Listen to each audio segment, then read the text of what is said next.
Imagine a world where a country can buy the labor, energy, and even the future of the entire world simply by printing pieces of paper. A magical piece of paper with no gold backing it. Yet, without that paper, no factory can run, no car can hit the road, and the darkness of no home can be dispelled.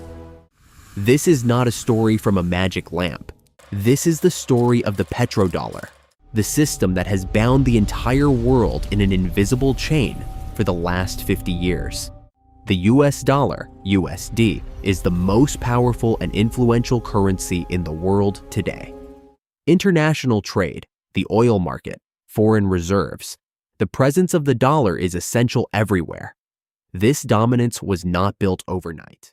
Behind it lies a long history, wars, policy changes, and geopolitics. To understand this mystery, we must turn back the pages of history. The year is 1971. The world is standing on the brink of a historic transformation.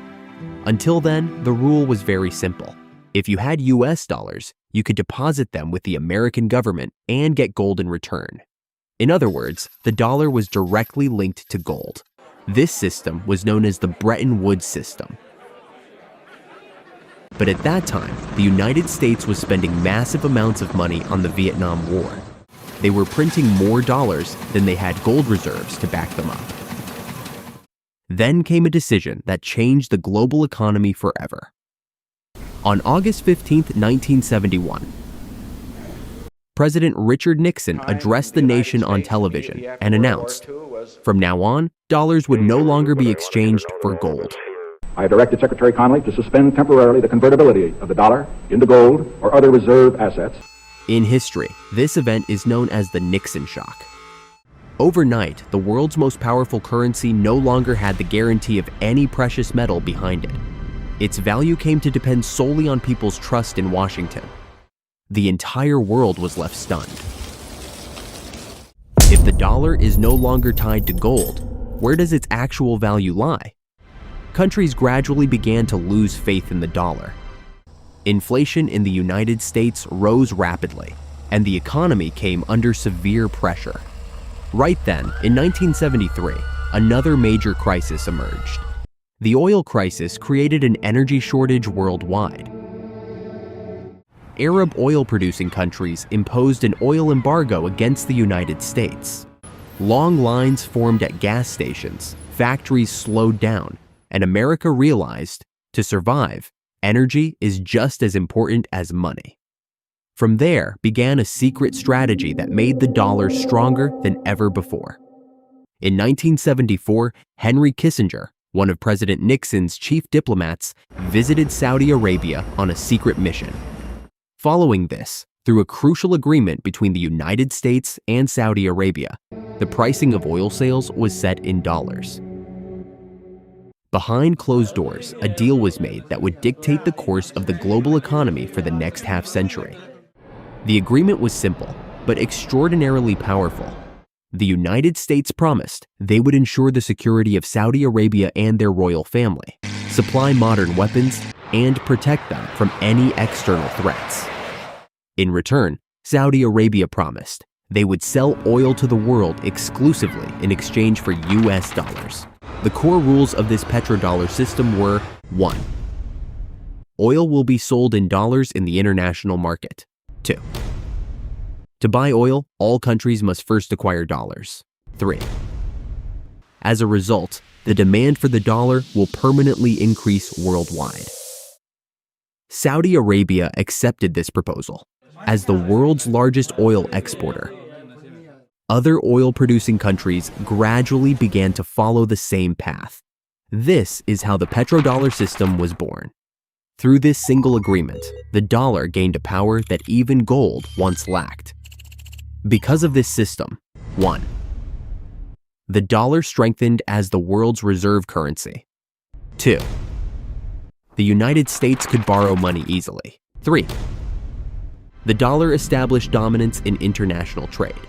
If Japan needed oil, if Germany wanted to run its factories, Or if India wanted to drive its economy forward, first of all, they had to acquire US dollars. Consequently, almost all countries in the world began to hold massive amounts of dollars in their foreign exchange reserves, solely to meet their energy demands. For the United States, it was like winning an economic lottery. They could safely print more dollars because they knew every country in the world would need those dollars.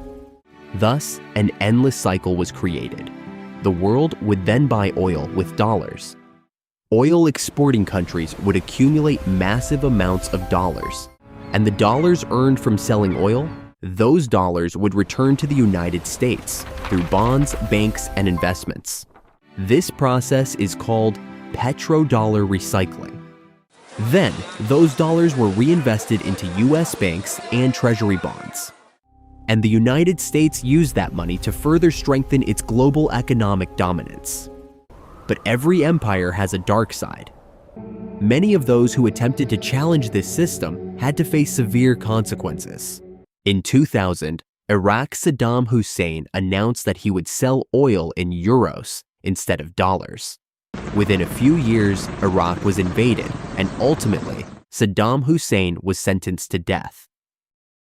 Later, Libya's Muammar Gaddafi proposed introducing a new gold-backed currency for Africa, the gold dinar, to reduce dependence on the dollar. Within a short time, Libya plunged into a civil war, and the entire world witnessed Gaddafi's tragic fate. To know the history of this tragic fate of Saddam Hussein and Gaddafi, once 1,000 likes and 100 comments are completed, it will be explained in the next video. For many, the message was clear. Challenging the petrodollar system is extremely risky. For decades, this system remained almost intact. Even so, some countries are trying to use alternative currencies. China, Russia, and other nations are looking for alternatives to the dollar because they want to reduce their reliance on the US dollar in global trade. China is trying to increase the international use of its yuan, while Russia is signing trade agreements outside the dollar with some countries in Europe and Asia. In addition, the BRICS nations, Brazil, Russia, India, China, South Africa, are planning to increase trade among themselves using local currencies. These changes are gradually raising a big question in the global economy. Will the absolute dominance of the dollar come to an end in the future?